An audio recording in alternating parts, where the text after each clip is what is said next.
কুসুমের থেকে দূরে হয়ে এই জীবন রাখতে অনিচ্ছুক আয়ুষ এবার রাশ ড্রাইভ করে ভয়াবহ এক দুর্ঘটনার কবলে পড়ে গেল। হ্যাঁ বন্ধুরা, ভিডিওতে লাইক দিয়ে দেখতে থাকুন। যে মুহূর্তে কিনা আয়ুষ বলতে থাকে যে তাহলে কুসুম তুমি কি বলতে চাইছো যে এই জীবনে আমাদের ভালোবাসা কোনোদিনও পূর্ণতা পাবে না। ঠিক সেই সময় কুসুম বলতে থাকে যে শুনুন ছোটো সাহেব, তেলে জলে যেমন কোনোদিনও মিশ খায় না, ঠিক সেইভাবে কুসুম সরকার এবং আয়ুষ্মান গাঙ্গুলি সম্পূর্ণরূপে দুজন দু প্রান্তের একজন মানুষ, এবং আমরা একে অপরের কোনো মতে পরিপূরক হতে পারি না, এবং আমরা সম্পূর্ণরূপে বেমিল একজন পাবলিক।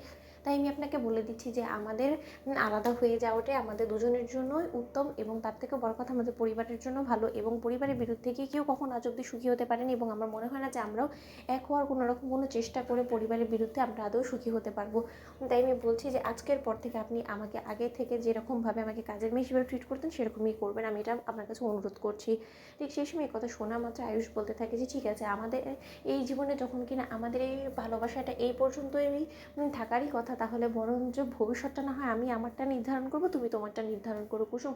ঠিক সেই সময় এই কথা বলে আয়ুষ যখন রেগে লাল হয়ে এক পর্যায়ে গাড়ি নিয়ে বেরিয়ে যায়। ঠিক সেই সময় ঈশান বলতে থাকছে, কী ব্যাপার জাদুঘর, ভাইদের মাথা গরম মনে হলো কেন?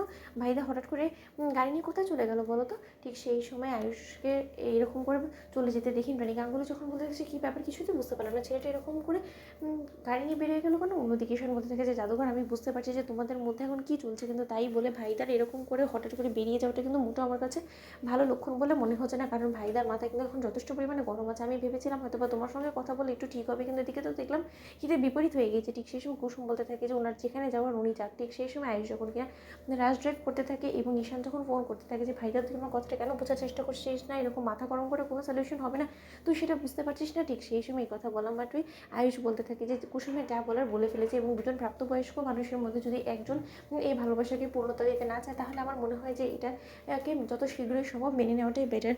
ঈশান, তাই তুই আমাকে আর বুঝ দিতে আসিস না, তাই আমি তোকে বলছি আমি যেটা করছি আমাকে সেটা করতে দে। ঠিক সেই সময় ঈশানের সঙ্গে কথা বলতে বলতে হঠাৎ করে অন্য অপর প্রান্ত থেকে যখন কিনা একটা ট্রাকে চলে আসে, এবং ব্যালেন্স হারিয়ে আয়ুষের সঙ্গে যখন কিনা সেই ট্রাকে টক্কর লেগেছে, ঠিক সেই সময় আয়ুষের চিৎকার শুনে এবং কাঁচ ভাঙার আওয়াজ শুনে ঈশান চিৎকার করে ওঠে বলতে হচ্ছে ভাইদা, ভাইদা তুই আমার সঙ্গে কথা বলছিস না কেন? ভাইদা তুই আমার কথা শুনতে পাচ্ছিস ভাইদা?